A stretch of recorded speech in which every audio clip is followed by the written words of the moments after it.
డిపార్ట్మెంట్లో ఒక ఆపరేషన్ అంటే ఎప్పుడు రెండు ప్లాన్స్ ఉంటాయి. ఒకటి ప్లాన్ ఏ, ఇంకోటి ప్లాన్ బి. నువ్వు ఇప్పుడు దొరికింది ప్లాన్ బిలో.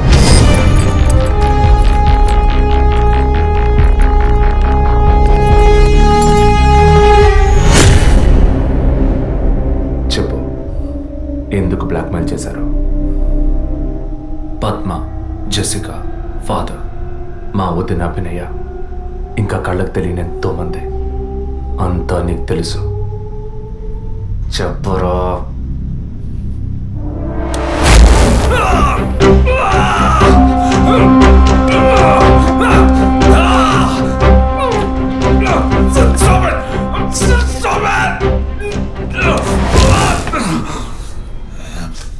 రికార్డ్.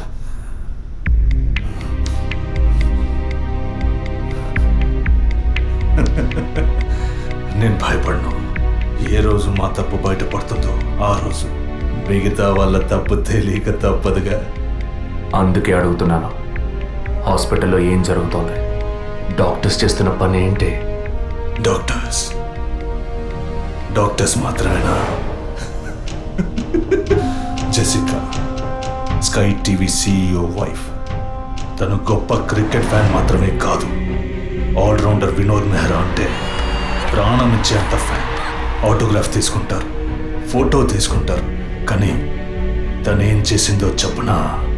తనకు పుట్టబోయే బిడ్డ తను అభిమానించే క్రికెట్ ప్లేయర్లా ఉండాలన్న ఆశతో ఆ క్రికెట్ ప్లేయర్ వీర్య కణాలని బౌలునని లక్షలిచ్చి వరం హాస్పిటల్ నెట్వర్క్ స్పర్మ్ బ్యాంక్ నుంచి కొన్నది. అది కూడా ఆమె భర్తకి తెలియకుండా. మినిస్టర్ విద్యాధర్ రావు తన ఒక్కగానొక్క కొడుక్కి తండ్రి అయ్యే అవకాశం లేదని, తన కొడుక్కి వారసుడు కావాలి, తన రాజకీయాలకి వారసుడు కావాలన్న స్వార్థంతో కోడలంటే కూతురు లాంటిదన్న జ్ఞానం కూడా లేకుండా తన వీర్య కణాలనే తప్పు ఎవరిది? అధికారం అడ్డు పెట్టుకుని అరాచకం చేసే వాళ్ళని అడగద్దంటావా? అడుగుతాం. డబ్బు ఇవ్వమని అడుగుతాం. నిజం విన్న ఫాదర్ని, నిజం చెప్పిన జెసికాని అంతం చేశాం. మంత్రి మా మాట వినకపోయేసరికి ఆయన కోడలు పద్మావతి దగ్గర గుర్తు విప్పాం. తనేం చేసింది? సూసైడ్ చేసుకుంది. డాక్టర్, జెసికా, మినిస్టర్ ఇప్పుడు వాళ్ళు తప్పు చేశారని అనుకుందాం. మా వదినే తప్పు చేసిందిరా. చెప్పక తప్పదా?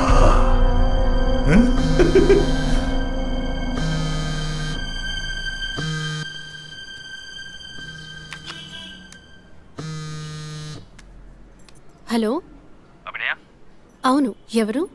నేనెవరన్నది ముఖ్యం కాదు, కానీ నువ్వు ఒక ముఖ్యమైన విషయం తెలుసుకోవాలి. హలో, నువ్వెవరో తెలియకుండా ఏ విషయం వినాల్సిన అవసరం నాకు లేదు. నువ్వు చెప్పక్కర్లేదు.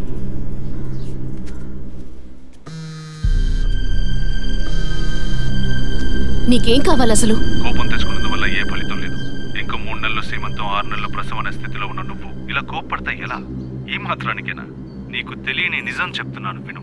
నీ కడుపులో పెరిగే బిడ్డకి తల్లివి నువ్వే, కానీ ఖచ్చితంగా నీ భర్త మాత్రం తండ్రి కాదు.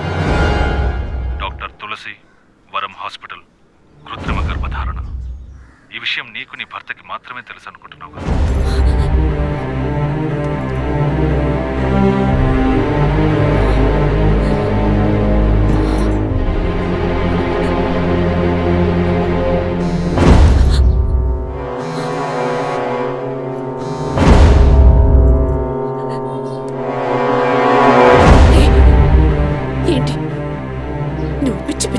ఇన్నాళ్ళు నీకు అబద్ధాలు చెప్పిన డాక్టర్ నాడు ఏది నిజమో తెలుస్తుంది.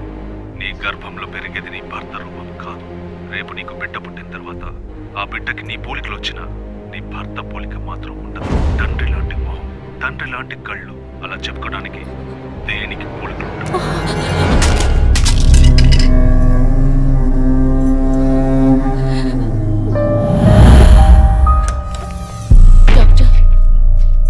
ఏమిటి చెప్పమ్మా? నా కడుపులో పెరిగేది మా బిడ్డే కదూ. ఎందుకు డౌట్? నీ బిడ్డే. అది కాదు డాక్టర్, నాకు నా హస్బెండ్కి పుట్టబోయే బిడ్డే కదూ. అడుగుతున్నానుగా, చెప్పండి డాక్టర్ ప్లీజ్. నాకు నా హస్బెండ్కి పుట్టబోయే బిడ్డే కదూ. కాదు, నీ కడుపులో ఉన్నది నీ హస్బెండ్ వీర్య కణాలతో కలిగింది కాదు. స్పర్మ్ బ్యాంక్ నుంచి తెప్పించిన వేరే వ్యక్తి వీర్య కణాలు.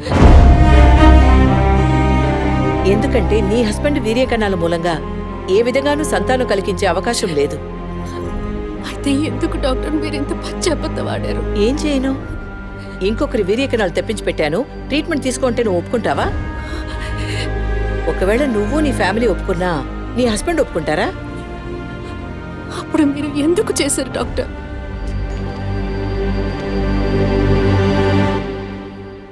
ఇవాళ్ళున్న సిచ్యువేషన్లో వివాహం అయ్యి ఏళ్లు గడుస్తున్నా పిల్లలు లేని దంపతుల్ని చూసి ఈ సమాజం ఏమంటుందో నేను వినే మాట్లాడుతున్నాను.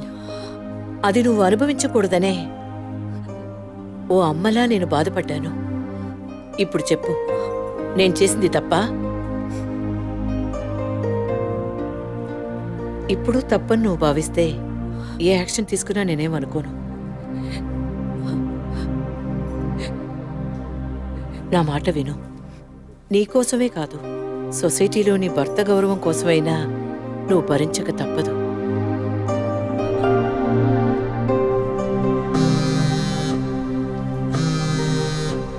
నీకిప్పుడు ఏం కావాలి? నీ భర్త, నీ కుటుంబం అంతా నీ కడుపులో పెరిగే బిడ్డని వారసుడని వంశాంకురమని ఆనందిస్తున్నారు. ఆ ఆనందం దక్కాలంటే దానికి డీల్ కావాలిగా. దాని ఖరీదు 50 lakhs వితౌట్ TDS. అంత డబ్బు నా దగ్గర లేదే. నీ దగ్గర, నీ భర్త దగ్గర లేకపోవచ్చు, మీ నాన్న దగ్గర ఉండొచ్చుగా. ఈ మధ్య ఒక కేసు గెలిచి ధనవంతుడయ్యాడు. 2 కోట్లు సంపాదించాడు. అందులో జస్ట్ 25%. సొంత కూతురు అడిగితే కాదనలేడు. మొగుడికి, పోలీసులకి చెప్పావో 1 నెల రోజుల క్రితం టీవీలో, పేపర్లో చూసుంటావు కదా. నిజం చెప్పిన జెసికా, అది విన్న చర్చ్ ఫాదర్ చచ్చిపోయారే. అదే కథ నీకు నీ మొగుడికి